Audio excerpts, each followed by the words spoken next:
Hello everyone, एक बार फिर से स्वागत है आप सभी का हमारे यूट्यूब चैनल में। दोस्तों, आज के इस वीडियो में हम बिहार बोर्ड क्लास 8 का सामाजिक राजनीतिक जीवन चैप्टर नंबर 8 के क्वेश्चन आंसर को देखेंगे, जो कि चैप्टर का नाम है कानून और सामाजिक न्याय। तो कानून और सामाजिक न्याय, इसके क्वेश्चन आंसर को देखिए, पेज नंबर 113 पर है क्वेश्चन। तो देखिए पहला क्वेश्चन क्या कह रहा है, दो मजदूरों से बात करके पता लगाइए कि उन्हें कानून द्वारा तय किया गया न्यूनतम वेतन मिल रहा है कि नहीं। तो ये मजदूरों से पता कराने का ये बच्चे खुद करेंगे, क्योंकि हर जगह जो है अलग अलग रिजल्ट आ सकते हैं। तो इसको बच्चे जो है स्वयं करेंगे। फिर दूसरा क्वेश्चन देखिए, विदेशी कंपनियों को भारत में अपने कारखाने खोलने से क्या फ़ायदा है। तो विदेशी कंपनियों को भारत में कारखाने खोलने का लाभ यहाँ का सस्ता श्रम है। अगर ये कंपनी अमेरिका या किसी और विकसित देश में काम करे तो उन्हें भारत जैसे गरीब देशों के मज़दूरों के मुकाबले वहाँ के मज़दूरों को ज़्यादा वेतन देना पड़ेगा। भारत में न केवल कम कीमत पर काम करवा सकती है, बल्कि यहाँ के मज़दूर ज़्यादा घंटों तक भी काम कर सकते हैं। तीसरे, यहाँ मज़दूरों के लिए आवास जैसी दूसरी चीज़ों पर भी खर्च ज़्यादा ज़रूरत नहीं होती हैं। इस तरह कंपनियां यहाँ कम लागत पर ज़्यादा मुनाफा कमा सकती हैं। चौथा जो है हो जाएगा पॉइंट, लागत में कमी लाने के लिए यहाँ सुरक्षा उपायों की भी अक्सर अनदेखी कर दी जाती है। यहाँ बेरोजगार इतना ज़्यादा है कि थोड़ी सी तनख्वाह के बदले न जाने कितने लोग असुरक्षित स्थितियों में काम करने को तैयार हो जाते हैं। मजदूरों की इस कमजोरी का फ़ायदा उठाकर मालिक कार्यस्थल पर सुरक्षा की जिम्मेदारी से बच जाते हैं। तो ये हमारा दूसरा क्वेश्चन हो गया। तीसरा देखिए, ये है कि आपको लगता है कि भोपाल गैस त्रासदी के पीड़ितों को सामाजिक न्याय मिला है, चर्चा करें। तो ये हमारा आंसर हो गया। भोपाल गैस त्रासदी से पीड़ित लोगों को सामाजिक न्याय नहीं मिला है। 35 साल बाद भी लोग न्याय के लिए संघर्ष कर रहे हैं। स्वास्थ्य सुविधाओं और यूनियन कार्बाइड के जहर से ग्रस्त लोगों के लिए नौकरियों की मांग कर रहे हुए यूनियन कार्बाइड के चेयरमैन एंडरसन को सज़ा दिलाने के लिए भी आंदोलनरत है, लेकिन एंडरसन को सरकार अभी तक सज़ा नहीं दिला सकी। इन्हें अभी तक पर्याप्त क्षतिपूर्ति राशि भी प्राप्त नहीं हुई। तो हमारा थर्ड हो गया। फोर्थ का क्वेश्चन देखिए है, जब हम कानूनों को लागू करने की बात करते हैं तो इसका क्या मतलब होता है। कानून को लागू करने की जिम्मेदारी किसकी है। कानूनों को लागू करना इतना महत्वपूर्ण क्यों है। तो ये है आंसर।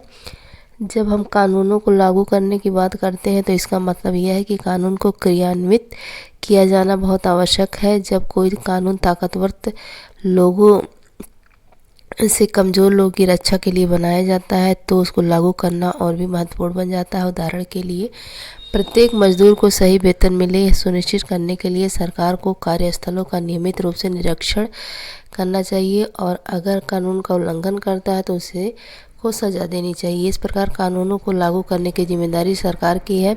सरकार के साथ साथ आम लोगों को भी दबाव डालकर सरकार और निजी कंपनियों को कानून के पालन को बाध्य करना चाहिए। यदि कानूनों को लागू नहीं करवाया जाएगा तो शक्तिशाली लोग कानून का उल्लंघन करते रहेंगे और शक्तिहीनों का शोषण जारी रहेगा।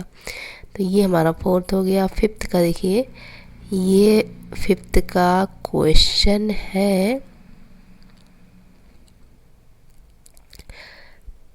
फिफ्थ का क्वेश्चन है, एक मिनट, ये 6 का क्वेश्चन है। तो फिफ्थ का क्वेश्चन क्या कह रहा है, कानून के जरिए बाजारों को सही ढंग से काम करने के लिए किस पर अपने जवाब के साथ 2 उदाहरण दीजिए। ये क्वेश्चन लग रहा है छूट गया है।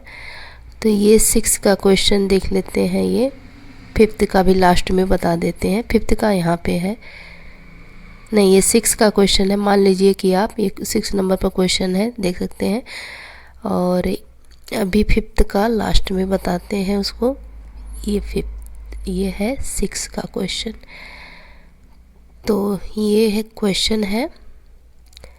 अब हम इसका आंसर देखते हैं। प्रदूषण फैलाने वाली रासायनिक फैक्ट्रियों को वर्तमान जगह से 100 किलोमीटर दूर किसी दूसरे स्थान पर ले जाने के आदेश से फैक्ट्री में काम करने वाले मजदूरों की रोजी रोटी भी खतरे में पड़ सकती है। इसलिए सरकार को चाहिए कि ऐसे पर्यावरण की सुरक्षा संबंधी आदेशों को देने के साथ ही मजदूरों की सुरक्षा के बारे में भी ध्यान दे। इस संदर्भ में अपनी राय बना सकते हैं। अपनी राय को कक्षा के सामने पढ़कर सुना सकते हैं। तो ये हो गया फिर देखिए 7वां, इस इकाई में अपने सरकार को, ये क्वेश्चन है, फिर इसका आंसर देख लेते हैं 7वें का। बाजार में हर जगह लोगों के शोषण की संभावना रहती है, चाहे वह मजदूर हो, उपभोक्ता हो या उत्पादक हो। लोगों को इस तरह के शोषण से बचाने के लिए सरकार कुछ कानून बनाती है। इन कानूनों के जरिए इस बात की कोशिश की जाती है कि बाजार में अनुचित तौर तरीकों पर अंकुश लगाया जाए। कानून बना देने के बाद सरकार को यह सुनिश्चित करना होता है कि कानूनों को लागू किया जाए ताकि ताकतवर लोगों से कमज़ोरों की रक्षा की जाए। कानूनों के क्रियान्वयन को सुनिश्चित करने के लिए सरकार कार्यस्थल पर नियमित रूप से निरीक्षण करती है और अगर कोई कानून का उल्लंघन करता है तो उसको सज़ा देती है। इस कानून को बनाने, लागू करने और कायम रखने के लिए सरकार व्यक्तियों या निजी कंपनियों की गतिविधियों को नियंत्रित कर सामाजिक न्याय को सुनिश्चित करती है। इस प्रकार सरकार को न केवल सही कानून बनाने चाहिए बल्कि उनको सही ढंग से लागू भी करना चाहिए। अगर कानून कमज़ोर हो और उनके सही ढंग से लागू न किया जाए तो उनसे भारी नुकसान हो सकता है। भोपाल गैस त्रासदी इस बात का सबूत है। उसके बाद से हम देखिए 8वां क्वेश्चन देख लेते हैं। ये तो इतना बड़ा क्वेश्चन ही है। तो पहला क्या है, हवा। ये देखिए, ये है क नंबर, खा ये है, गा ये है। तो ये क्वेश्चन है, इसका आंसर हम देख लेते हैं। अनेक स्रोत है। का वाला देखिए क्या है, हवा, वायु प्रदूषण, औद्योगिक कारखाने, ईंट भट्टे, यातायात के वाहन आदि प्रदूषण फैलाने वाले कारक हैं। पानी के द्वारा क्या क्या फैलता है, पानी द्वारा प्रदूषण, कारखानों से निकलने वाले दूषित पानी, गंदे नालों का पानी, सीवर का पानी, कपड़ों की रंगाई से निकला केमिकल युक्त पानी, चमड़े की रंगाई का दूषित पानी। फिर गा वाला है मिट्टी में प्रदूषण, कीटनाशक तथा रासायनिक खादों का बढ़ता प्रयोग, ठोस कचरा, कारखानों का दूषित जल, मृदा अपरदन, रासायनिक युक्त पानी का भूमि में रिसना आदि प्रदूषण को रोकने के लिए निम्न कदम उठाए गए हैं। तो ने स्वस्थ पर्यावरण के अधिकार को जीवन के मौलिक अधिकार का हिस्सा मानते हुए अपने फैसले में कहा कि जीवन का अधिकार, एक मिनट,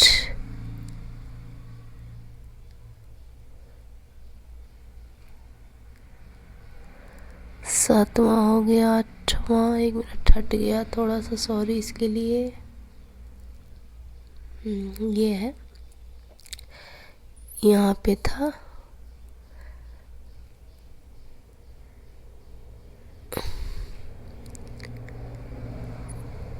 ये है।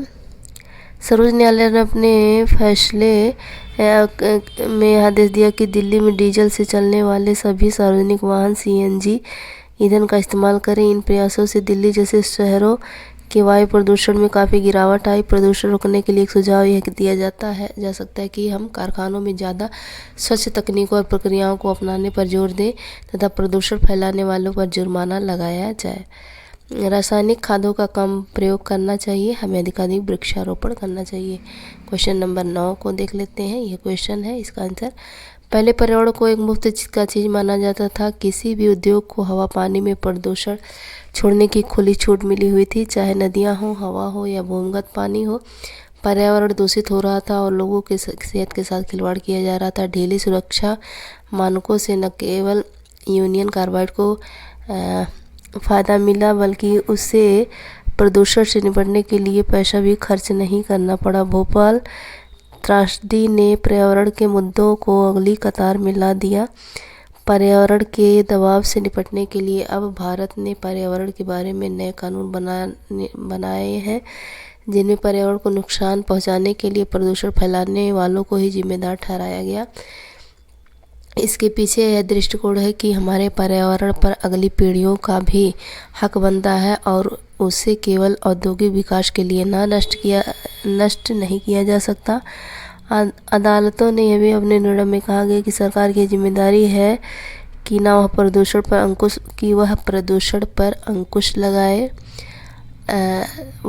अंकुश लगाने, नदियों को साफ रखने और जो दोषी हैं उन पर भारी जुर्माना लगाने के लिए कानून और 2 प्रक्रियाएं तय करें।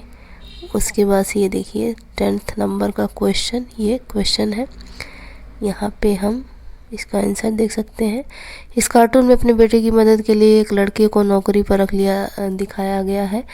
यह है 2016 के उस कानून, ये 2016 के उस कानून का उल्लंघन है जिसमें 14 साल से कम उम्र के बच्चों को सभी व्यवसायों में तथा किशोरों 14 से 18 के जोखिमवादी व्यवसायों तथा प्रक्रियाओं में नियोजन करने पर प्रतिबंध है।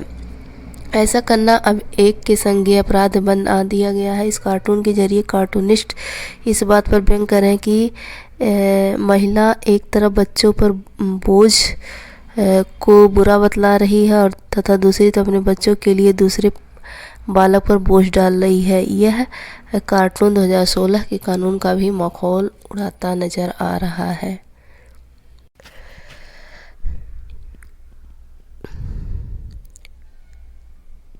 इसके बाद क्वेश्चन नंबर 11 है जो कि बच्चों को खुद से करना है। ये ऊपर क्वेश्चन नंबर 5 छूट गया था, इसको देख लेते हैं। कानून के जरिए बाजारों को सही ढंग से काम करने के लिए किस तरह प्रेरित किया जा सकता है, अपने जवाब के साथ 2 उदाहरण दें।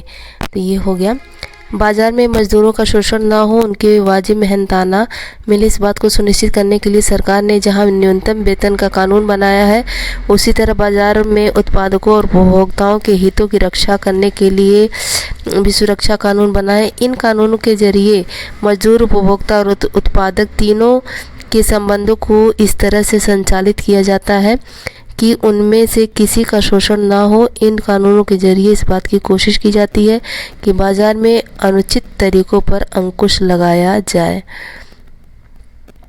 तो इस तरह से ये हमारा चैप्टर कंप्लीट हो गया और नेक्स्ट वीडियो में हम नेक्स्ट चैप्टर देखेंगे, यानी कि चैप्टर नंबर 9 को देखेंगे।